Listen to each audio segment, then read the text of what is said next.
Hi everyone, welcome to Women with Disabilities Victoria's micro-webinar series. I'm Steph and I'm here with my colleague Tess, and we are from the Gender and Disability team, and we will be delivering Module 2, What is Prevention of Violence Against Women with Disabilities? Before we begin, we would like to acknowledge the Australian Aboriginal and Torres Strait Islander peoples as the first inhabitants and traditional custodians of the lands on which we live and work. We pay our respects to our ancestors and elders, past and present. We are committed to honouring the unique cultural and spiritual relationship Aboriginal and Torres Strait Islander peoples have with the land and waters and the rich contributions to society. We acknowledge the ongoing strength and resilience of Aboriginal and Torres Strait Islander women with disabilities, as they are 35 times more likely to experience violence. Please note that during this module, we will be discussing violence and discrimination against women and people with disabilities, and these topics may be distressing for some of you.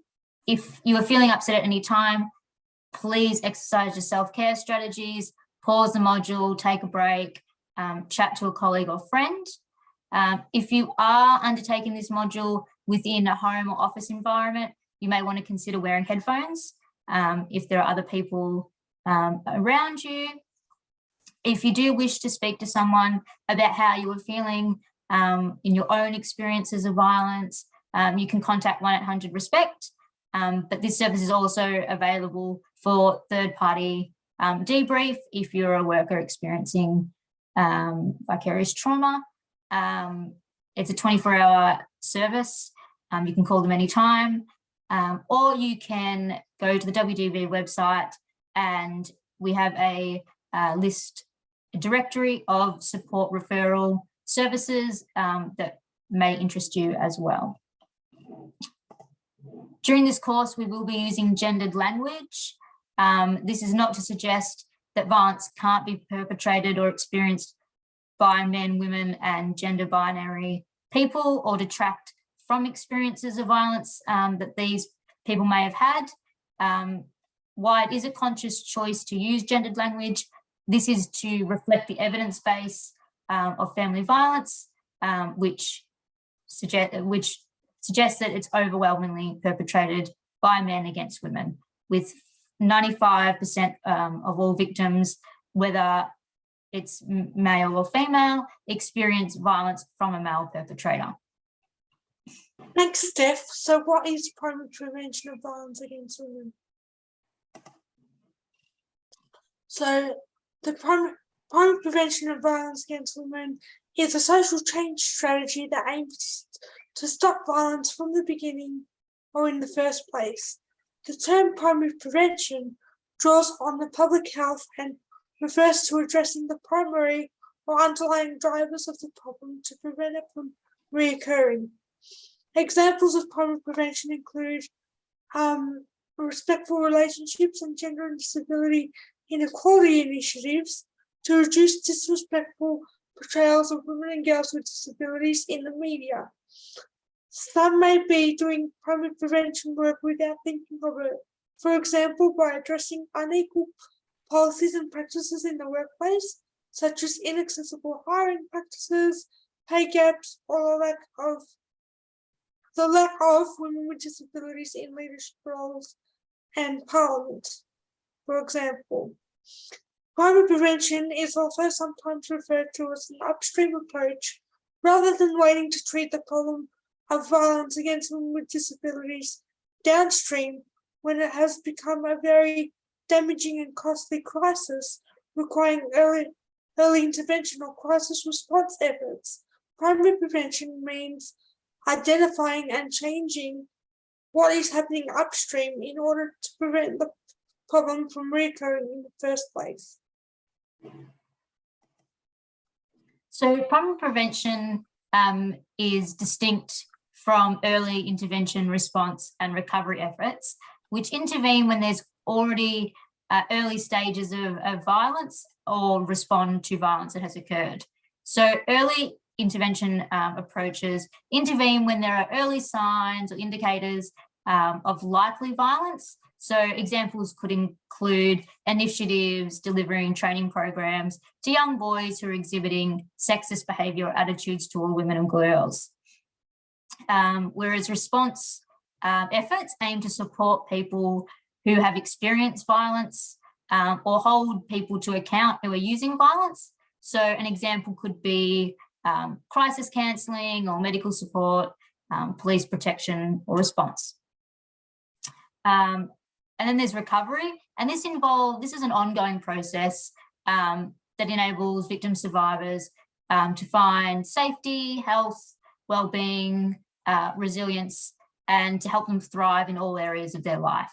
So these types of initiatives might focus on counselling a woman with disabilities and connecting them to local services that support recovery or things like that. And then crime and prevention, which Tess just beautifully defined, focuses on how society needs to change to stop violence against women from occurring in the first place. And to do this, we need to take a social ecological approach. So a primary prevention approach recognises that the drivers or the causes of any public health issue occur across all levels of society, not just at the individual. So to address these drivers, action must be taken at all levels of society. So this social ecological model provides a helpful way to understand these different levels of society. So every individual has a choice about whether or not to use violence.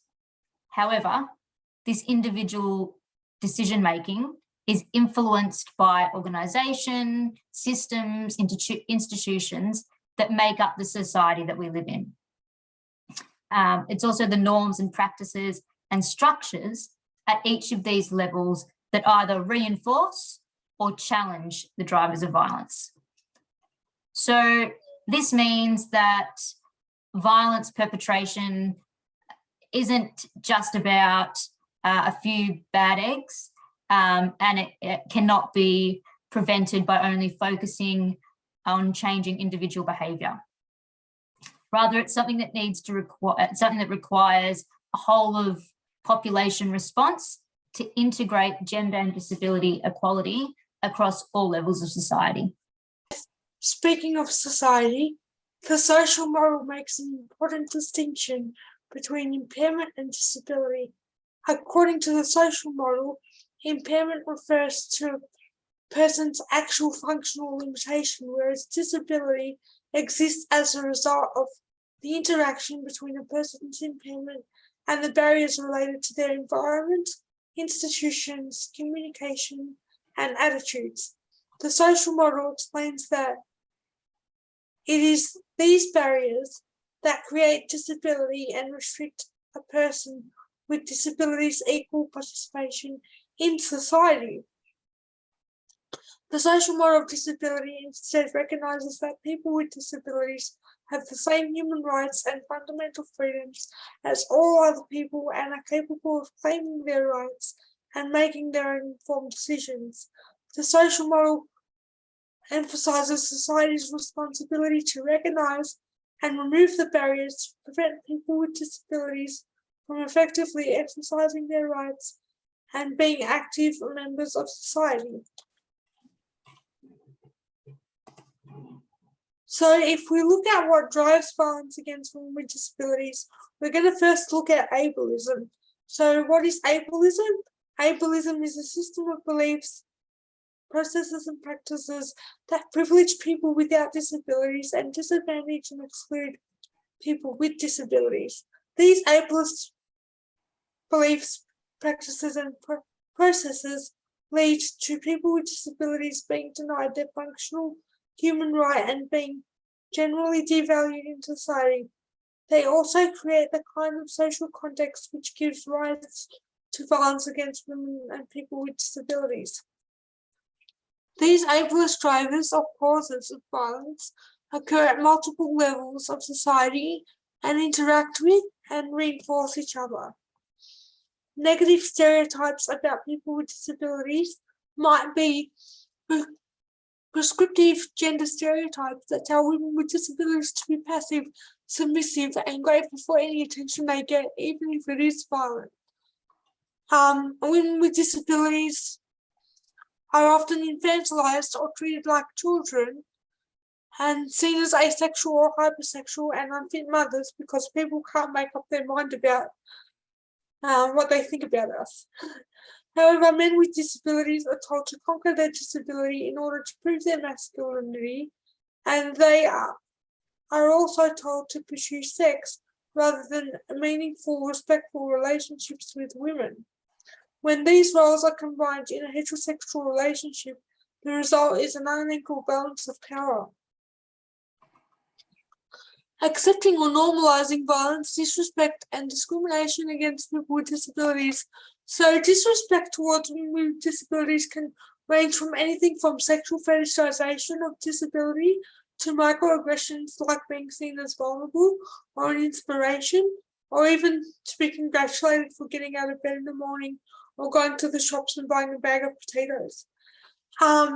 Disrespect may also look like not being believed when reporting violence, and this is a major barrier to not reporting violence for women with disabilities, and talking to a carer or parent rather than directly to the person with disability, or disregarding or downplaying the impact of their invisible disability.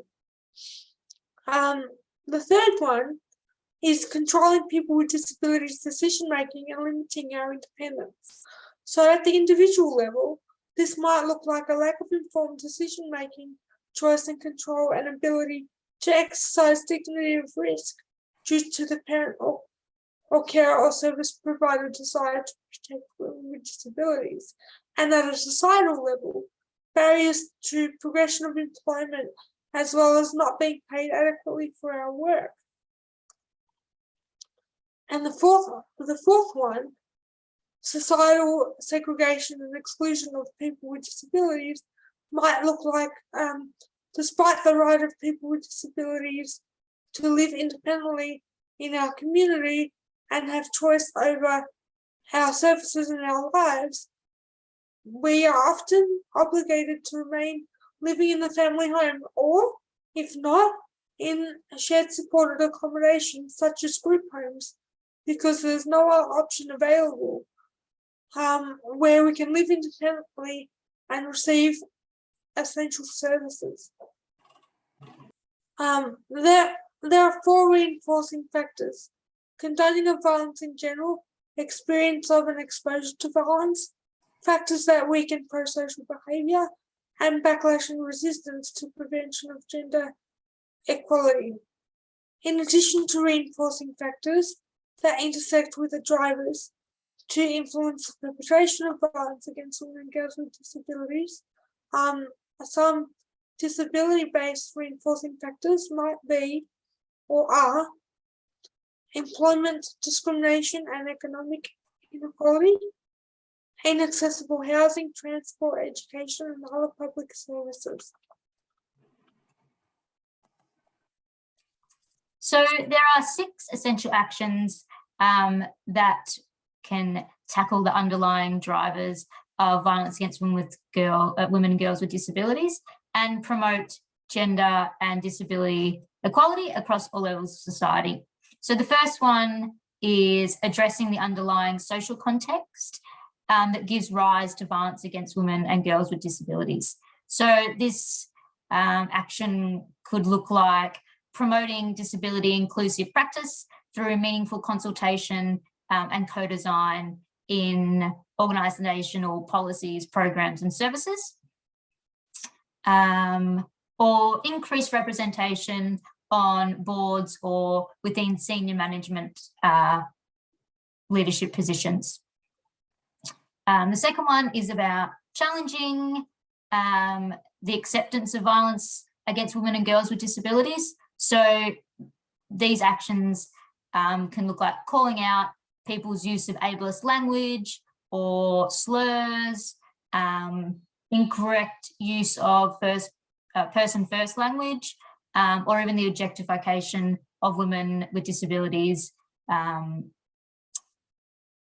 and referring to particular accessibility assistance or aids. Then you also have improving attitudes towards women and girls with disabilities by challenging ableist and sexist stereotypes. So this is about encouraging everyone of all ages to reject those rigid gender and disability stereotypes and explore their own identities free from gender and disability roles, as well as promoting positive and normalised representations of women with disabilities.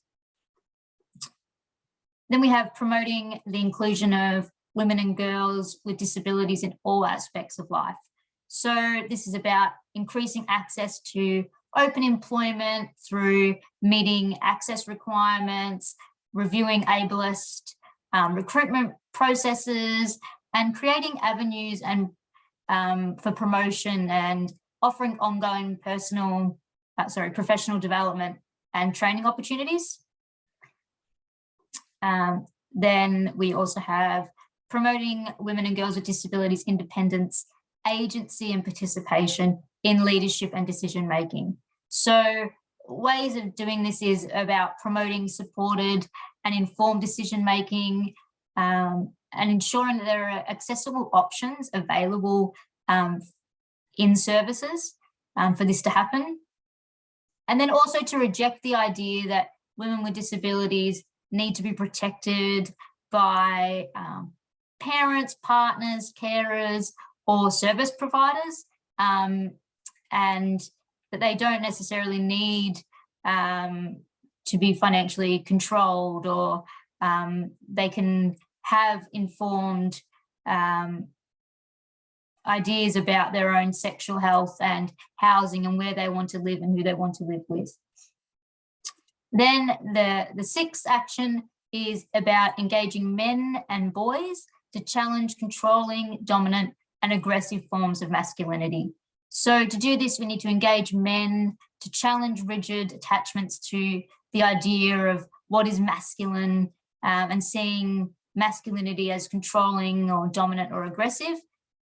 We also need to promote positive male-peer relations and challenge male peer groups and cultures that are built around the disrespect of women and emphasised aggression.